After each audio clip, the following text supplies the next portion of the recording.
Assalamualaikum warahmatullahi wabarakatuh. Perkenalkan, kami dari kelompok 5 yang beranggotakan Anhesa Rintah, NPM 2010104033, Septia Ragilsa Putri, NPM 2010104047, Nabila Maulita, NPM 2010104075, dan juga Sylvia Maharani, NPM 2010104101. Di sini kelompok 5 akan membahas tentang perseroan, saham biasa, saham treasure, dan preferen. Baik teman-teman, langsung saja.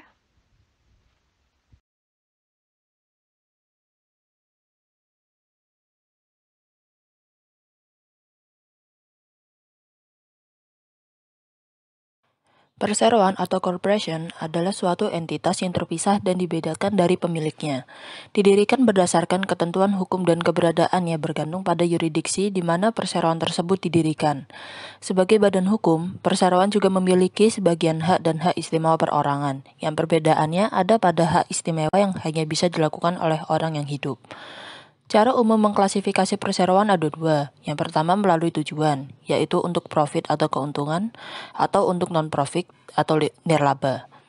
Lalu yang kedua melalui kepemilikan yang dibagi menjadi dua. Yang pertama publik, itu kemungkinannya memiliki ribuan pemegang saham, dan yang kedua adalah pribadi, yaitu hanya beberapa pemegang saham dan tidak ditawarkan untuk dijual ke publik. Selanjutnya ada karakteristik perseroan. Yang pertama, kepemilikan legal terpisah. Perseroan kepemilikan pribadi bertindak atas namanya sendiri, bukan atas nama pemegang sahamnya. Yang kedua, keterbatasan kewajiban pemegang saham. Tanggung jawab pemegang saham hanya terbatas pada investasi mereka di perseroan. Lalu yang ketiga, ada hak kepemilikan yang dapat dipindah tangankan. Pemegang saham dapat melepas sebagian atau seluruh kepemilikannya di perseroan hanya dengan menjual sahamnya, dan pengalihan dalam kemitraan ini memerlukan persetujuan dari masing-masing pemilik. Lalu yang keempat, kemampuan untuk memperoleh modal.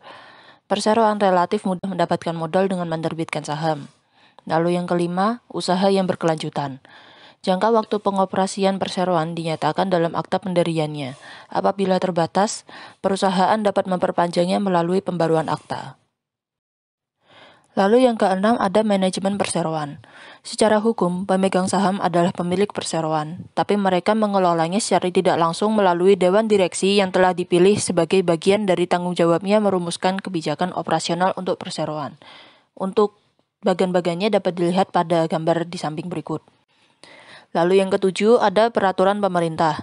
Ketentuan hukum yang wajib dipatuhi mengatur persyaratan penerbitan saham, distribusi laba yang diizinkan, dan dampak dari penghentian saham. Peraturan sekuritas juga mengatur penjualan saham kepada masyarakat umum. Secara singkat, peraturan-peraturan pemerintah ini dirancang untuk melindungi pemilik perusahaan. Lalu yang kedelapan ada pajak tambahan. Di beberapa negara, pemilik perusahaan dan kepemilikan pribadi atau proprietors dan kemitraan atau partnership melaporkan pendapatan sahamnya pada laporan pajak penghasilan pribadi mereka. Di sisi lain, perseroan juga harus membayar pajak pemerintah sebagai entitas hukum yang terpisah sehingga jumlahnya bisa sangat besar. Selain itu, para pemegang saham juga harus membayar pajak atas dividen tunai sehingga banyak pendapat bahwa pendapatan pemerintah dari perseroan diperoleh dua kali atau yang biasa disebut dengan double taxation. Untuk kelebihan dan kekurangannya bisa dilihat pada tabel di bawahnya. Lalu berikutnya ada langkah-langkah mendirikan perseroan. Yang pertama, langkah awalnya adalah mengajukan aplikasi berdasarkan persyaratan tertentu kepada instansi pemerintah di wilayah yurisdiksi pendaftaran yang diinginkan, dengan menjelaskan nama dan tujuan perseroan, jenis dan jumlah saham yang diboleh diterbitkan, nama-nama pihak yang mendirikan, dan jumlah saham yang disetujui oleh pihak-pihak tersebut untuk membeli. Lalu yang kedua, setelah disetujui, pemerintah lalu akan menerbitkan akta pendirian atau yang disebut dengan charter yang dapat berupa formulir atau dokumen terpisah. Setelah itu, perseroan membuat anggaran dasar atau yang biasa disebut dengan bylaws yang mengatur ketentuan dan prosedur internal untuk menjalankan usaha perseroan. Jika dalam bidang bisnis, maka harus mendapatkan lisensi yang bersifat wajib. Lalu yang ketiga, biaya yang dikeluarkan dalam pembentukannya disebut dengan biaya organisasi yang termasuk biaya legal dan biaya perizinan pemerintah dan biaya promosi untuk pengorganisasian bisnis. Biaya-biaya ini nantinya akan dibiayakan pada saat terjadinya. Hak kepemilikan pemegang saham. Saham biasa atau ordinary shares adalah saham yang hanya terdapat satu jenisnya di suatu perseroan. Sedangkan hak kepemilikan saham suatu perseroan dibuktikan dengan adanya formulir yang dikenal sebagai sertifikat saham atau share certificate. Pertimbangan penerbitan saham. 1. Pengesahan saham.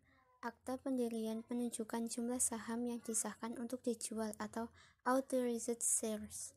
Saat pendirian perseroan, biasanya sudah mengantisipasi kebutuhan modal awal dan jangka waktu berikutnya. Akibatnya, jumlah saham melebihi jumlah yang dijual. Pengesahan saham biasa tidak mewajibkan adanya penjurnalan formal, karena hal ini tidak berdampak langsung pada aset atau ekuitas. Yang kedua, penerbitan saham. Perseroan dapat menerbitkan saham secara langsung atau tidak langsung kepada investor. Dalam penerbitan secara tidak langsung, perusahaan investasi perbankan dapat menyetujui untuk melakukan pembelian saham secara keseluruhan atau underwrite pada saat penerbitan saham. Mekanismenya adalah petugas bank membeli saham perseroan dan menjualnya kembali kepada investor.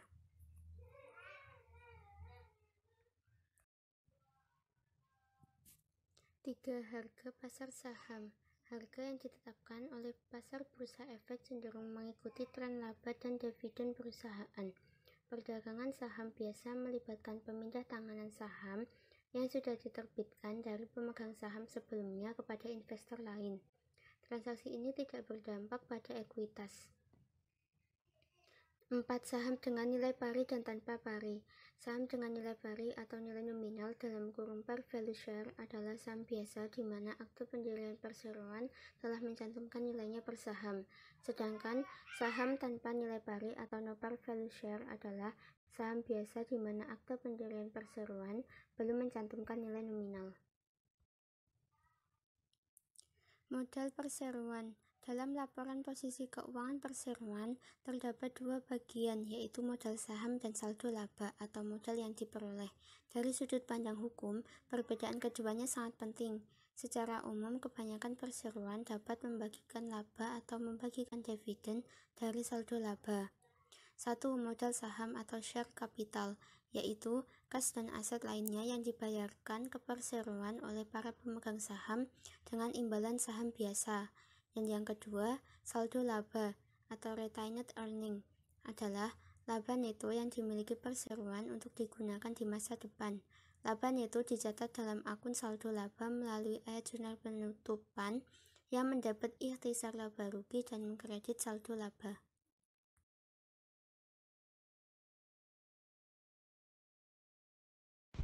Yang kedua, saham biasa. Penerbitan saham biasa pada nilai pari untuk memperoleh kas. Ketika perusahaan mencatat penerbitan saham biasa untuk memperoleh kas, perusahaan mengkredit modal saham biasa pada nilai pari saham. Perusahaan mencatat secara terpisah sebagian dari penerimaan kas yang di atas atau di bawah nilai pari. Berikut contohnya. Hydroslide menerbitkan 1000 lembar saham biasa dengan nilai pari $1 untuk memperoleh kas. Ayat jurnalnya, kas masuk di debit, modal saham biasa masuk ke kredit. Lanjut yang nomor 2, Hydroslide menerbitkan 1000 lembar tambahan untuk memperoleh kas dari nilai pari $1 untuk kas sebesar $5 per saham. Jumlah yang diterima di atas nilai parinya yaitu $4 yang akan dikreditkan ke premium saham biasa. Jadi ayat jurnalnya, kas masuk ke debit, modal saham biasa masuk ke kredit, premium saham biasa masuk ke kredit. Penerbitan saham biasa tanpa nilai pari untuk memperoleh kas. Perseroan akan mengkredit nilai tertera saham pada modal saham-saham biasa. Selain itu, ketika harga jual saham tanpa nilai pari melebihi nilai tertera, perseroan akan mengkredit selisih lebihnya ke premium saham-saham biasa. Sebagai contoh, Hydroslate memiliki saham biasa tanpa nilai pari seharga $5 dan perusahaan menerbitkan 5.000 lembar saham pada harga $8 per saham untuk memperoleh kas. Kas masuk ke debit, modal saham-saham biasa, dan premium saham biasa masuk ke kredit. Penerbitan saham biasa untuk memperoleh jasa atau aset non-kas. Perseroan juga dapat menerbitkan saham untuk memperoleh jasa dari kompensasi kepada konsultan. Dengan demikian, biaya yang terjadi adalah nilai ajar dari pertimbangan yang diberikan atau nilai wajar dari pertimbangan yang diterima. Sebagai contoh, penasihat hukum telah membantu pendirian Jordan Company dan telah menagih biaya jasa kepada perusahaan sebesar $5.000. Mereka setuju untuk menerima 4.000 lembar saham biasa dengan nilai pari $1 sebagai pembayaran tagihan atas penasihat hukum. Nilai wajar dari pertimbangan yang diterima sebesar $5.000.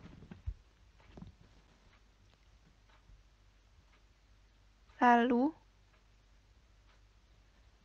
beban organisasi masuk ke debit, modal saham-saham biasa masuk ke kredit, premium saham-saham biasa untuk mencatat penerbitan 4.000 lembar saham dengan nilai pari $1 kepada penasihat hukum masuk ke kredit. Contoh sebaliknya, Athletic Research memiliki nilai saham $5 pada nilai parinya. Diperdagangkan secara aktif pada harga $8 per lembar saham. Perusahaan menerbitkan 10.000 lembar saham untuk mengkuisi tanah yang baru-baru ini diiklankan untuk dijual seharga $90.000. Nilai ajar yang dapat diterima dalam transaksi non-kas ini adalah harga pasar dari pertimbangan yang diberikan, yaitu $80.000. Tanah masuk ke debit, modal saham-saham biasa ke kredit, premium saham-saham biasa untuk mencatat penerbitan 10.000 lembar saham dengan nilai pari $5 untuk mengkuisi tanah masuk kredit. Materi yang selanjutnya adalah saham treasury. Pengertian saham treasury. Saham treasury atau treasury share adalah saham milik perseroan yang telah diterbitkan kemudian dibeli kembali dari pemegang saham. Namun saham tersebut tidak dihentikan.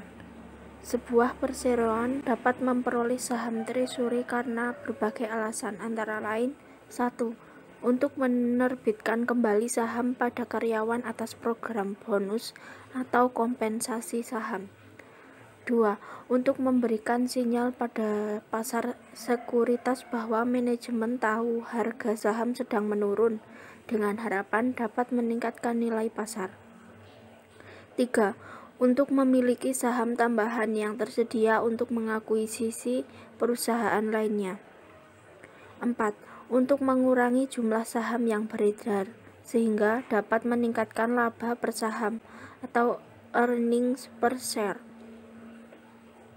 Contoh perusahaan yang telah menerapkan IFRS dan memiliki saham treasury adalah Adidas dari Jerman dan Lenovo dari Tiongkok. Pembelian saham treasury. Sebagai ilustrasi, asumsikan bahwa pada tanggal 1 Januari 2014, bagian ekuitas MIT INC memiliki 100.000 lembar saham biasa yang beredar dengan nilai pari 50 dolar Hong Kong. Semua diterbitkan dengan nilai nominal. Dan saldo laba sebesar 2 juta dolar Hong Kong. Pada tanggal 1 Februari 2014, MIT mengakuisisi 4.000 lembar sahamnya seharga 80 dolar Hong Kong per saham. Ayat jurnalnya adalah dengan mendebit saham treasury sebesar 320.000 dan mengkredit kas sebesar 320.000. Untuk mencatat pembelian 4.000 lembar saham treasury pada harga 80 dolar Hong Kong per saham. Pelepasan saham treasury. Saham treasury biasanya dijual atau dihentikan peredarannya. Akuntansi penjualan saham treasury akan berbeda ketika saham treasury tersebut dijual di atas biaya yang digunakan ketika dijual di bawah biaya perolehan. Penjualan saham treasury di atas biaya perolehan. Sebagai ilustrasi, asumsikan bahwa pada tanggal 1 Juli MIT INC menjual 1.000 lembar saham treasury dengan harga 100 dolar Hong Kong per saham, yang sebelumnya diperoleh seharga 80 dolar Hong Kong per saham. Ayat jurnalnya adalah dengan mendebit kas seharga 100.000 dan mengkredit saham treasury 80.000 serta mengkredit premium saham-saham treasury seharga 20.000 untuk mencatat penjualan 1.000 lembar saham treasury di atas biayanya. MIT tidak mencatat keuntungan sebesar 20.000 dolar Hong Kong atas penjualan saham treasury tersebut karena dua alasan. 1. Keuntungan penjualan terjadi ketika aset terjual dan saham treasury tidak termasuk aset. 2. Perusahaan tidak merealisasikan keuntungan atau kerugian akibat transaksi saham dengan pemegang sahamnya sendiri. Dengan demikian, perusahaan tidak dapat memasukkan transaksi tersebut ke dalam laba neto atas setiap modal yang timbul dari penjualan saham treasury. Sebagai gantinya, perusahaan akan melaporkan saldo premium saham-saham treasury secara terpisah di dalam laporan posisi keuangan sebagai bagian dari ekuitas. Penjualan saham treasury di bawah biaya perolehan. Jadi, jika MIT INC menjual tambahan 800 lembar saham treasury pada tanggal 1 Oktober pada harga 70 dolar Hong Kong per saham, perusahaan akan membuat ayat jurnal berikut. Dengan mendebit kas sebesar 56.000, mendebit premium saham-saham treasury sebesar 8.000 dan mengkredit saham treasury sebesar 64.000. Jurnal ini untuk mencatat penjualan 800 lembar saham treasury di bawah biaya perolehannya. Dari dua ayat jurnal penjualan di atas dapat disimpulkan bahwa 1. MIT mengkredit akun saham treasury sebesar biaya perolehan pada setiap ayat jurnal. 2. MIT menggunakan premium saham-saham treasury atas selisih antara biaya perolehan dan harga jual kembali saham. 3. Akun modal saham-saham biasa tidak terpengaruh. Penjualan saham treasury akan meningkatkan total aset dan total ekuitas. Akun saham treasury akan menunjukkan saldo pada tanggal 1 Oktober. Saham treasury pada 1 Februari sebanyak 320.000, pada 1 Juli sebanyak 80.000, pada 1 Oktober sebanyak 64.000. Jadi, saldo pada 1 Oktober sebanyak 176.000. Premium saham-saham treasury pada 1 Oktober sebanyak 8.000, pada 1 Juli sebanyak 20.000. Jadi, saldo pada 1 Oktober sebanyak 12.000. Sebagai ilustrasi, asumsikan bahwa MIT INC menjual 2.200 sisa sahamnya seharga $70 Hongkong per saham pada 1 Desember. Selisih biaya perolehan atas harga jualnya adalah $22.000 Hongkong, yang berasal dari 2.200 dikali $80 Hongkong dikurangi $70 Hongkong. Ayat jurnalnya adalah pada Desember tanggal 1 dengan mendebit kas sebanyak 154.000, mendebit premium saham-saham treasury sebanyak 12.000, mendebit saldo laba sebanyak 10.000, dan mengkredit saham treasury sebanyak 176.000. Jurnal ini untuk mencatat penjualan 2.200 lembar saham treasury pada harga $70 Hongkong. Materi selanjutnya, saya akan menjelaskan saham preferen. Saham preferen. Saham preferen atau preference share memiliki ketentuan kontrak yang memberikan fasilitas kepada para investor beberapa preferensi atau prioritas atas saham biasa. Biasanya, pemilik saham preferen memiliki prioritas atas distribusi laba atau dividen dan pembagian aset jika terjadi likuidasi. Contoh, jika Stein Corporation menerbitkan 10.000 lembar saham preferen dengan nilai pari sebanyak €10 seharga €12 per saham. Ayat jurnal untuk mencatat penerbitannya adalah dengan mendebit kas sebanyak 120.000, mengkredit modal saham-saham preferen sebanyak 100.000, dan mengkredit premium saham-saham preferen sebanyak 20.000. Jurnal ini untuk mencatat penerbitan 10.000 lembar saham preferen dengan nilai pari sebesar €10. Dividen preferen. Pemegang saham preferen berhak menerima dividen lebih awal daripada pemegang saham biasa. Sebagai contoh, apabila tingkat dividen pada saham preferen adalah €5 per saham, pemegang saham biasa tidak akan menerima dividen pada tahun berjalan sampai para pemegang saham menerima. Pembayaran dividen tergantung pada banyak faktor seperti saldo laba yang memadai dan ketersediaan uang tunai. Perusahaan menyatakan jumlah dividen per saham sebagai persentase dari nilai nominal atas jumlah yang ditentukan. Contoh 1. Erling atau Amerika Serikat menerapkan dividen 3% pada saham preferen dengan nilai nominal $100. 2. Rostelecom Rusia menetapkan dividen preferen sebesar 10% lebih tinggi dari laba neto atau dividen yang dibayarkan kepada pemegang saham biasa. Dividen kumulatif atau kumulatif dividen.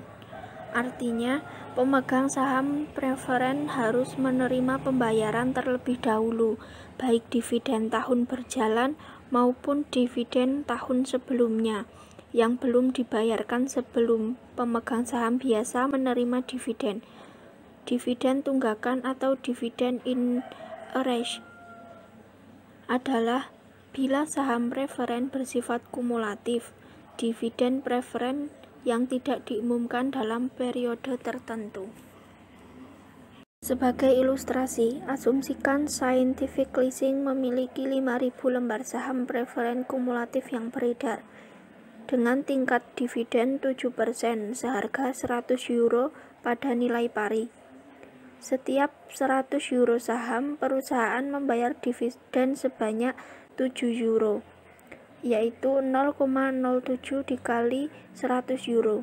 Dividen tahunannya adalah €35.000, yaitu 5.000 dikali €7 per saham. Jika dividen ditunggak 2 tahun, pemegang saham preferen berhak menerima dividen berikut di tahun berjalan, yaitu dividen tunggakan sebesar 35.000 euro dikali 2, yaitu 70.000 euro. Dividen tahun berjalan sebanyak 35 euro. Jadi, total dividen preferennya adalah 105.000 euro. Dividen tunggakan tidak dianggap sebagai liabilitas karena pada prinsipnya tidak ada kewajiban pembayaran sampai Dewan Direksi mengumumkan dividen. Likuidasi preferen. Hak prioritas likuidasi menetapkan masing-masing klaim kreditur dan para pemegang saham preferen dalam proses pengadilan yang melibatkan tuntutan hukum atas kebangkrutan sebuah perseroan.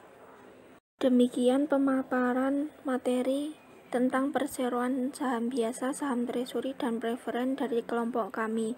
Semoga dapat bermanfaat dan dapat diterima serta dapat dipahami.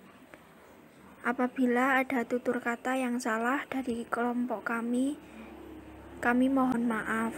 Terima kasih. Wabillahi taufiq wal hidayah. Wassalamualaikum warahmatullahi wabarakatuh.